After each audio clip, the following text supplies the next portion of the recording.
ঈদুল আজহাকে সামনে রেখে জনগণ যাতে নির্বিঘ্নে ছুটিতে বাড়ি যেতে পারে এবং সার্বিক নিরাপত্তা ব্যবস্থাকে জোরদার করতে আমরা র্যাবের পক্ষ থেকে এই বিশেষ টহল কার্যক্রম জোরদার করেছি এবং এই টহল কার্যক্রম বিশেষ টহল কার্যক্রম আমাদের চলমান থাকবে। আমরা জনগণের জানমালের নিরাপত্তা বিধানে আমরা সবসময় সড়কে অবস্থান করব। যে কোনো সময় আমাদের যে কোনো সহযোগিতা দরকার হলে আমরা আছি। বিশেষ টহলের অংশ হিসেবে হচ্ছে আমরা বিভিন্ন চোক পয়েন্টে বা ইম্পর্টেন্ট যে রাস্তার যে জায়গাগুলো আছে সেখানে হচ্ছে আমরা চেকপোস্ট বসাচ্ছি। এছাড়া র্যান্ডমলি আমরা বিভিন্ন গাড়ি ঘোড়া চেক করছি এবং জনগণকে জিজ্ঞাসাবাদ করছি যে কোনো ধরনের তারা সমস্যা ফেস করছে কিনা অন দ্য ওয়েতে, যখন তারা বাসে যাতায়াত করতেছে বা মালামাল নিয়ে মুভমেন্ট করতেছে। এই সময় হচ্ছে আমরা তাদের সাথে কথা বলতেছি, কথা বলে হচ্ছে তাদের কাছ থেকে তাদের ফিডব্যাক নেওয়ার চেষ্টা করতেছি যে কোনো ধরনের সমস্যা তারা ফেস করছে কিনা অন দ্য ওয়েতে। না, এখন পর্যন্ত হচ্ছে সবকিছু স্বাভাবিক, কোনো ধরনের সমস্যা কোথাও আমরা পাইনি। কেউ আমাদেরকে কোনো বাজে অভিজ্ঞতার কথা আমরা জানাইনি। আমরা আমরা আছি, আমরা সবসময় আছি, শুধু এটুকুই বলবো।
গাড়ি কোম্পানি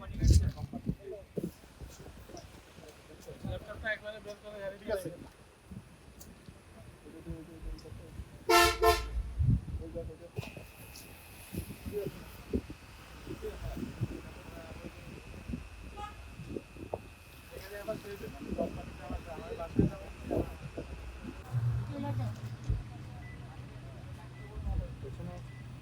ভাই লাইটটা একটু বন্ধ করে দেন, দাম লাগবে।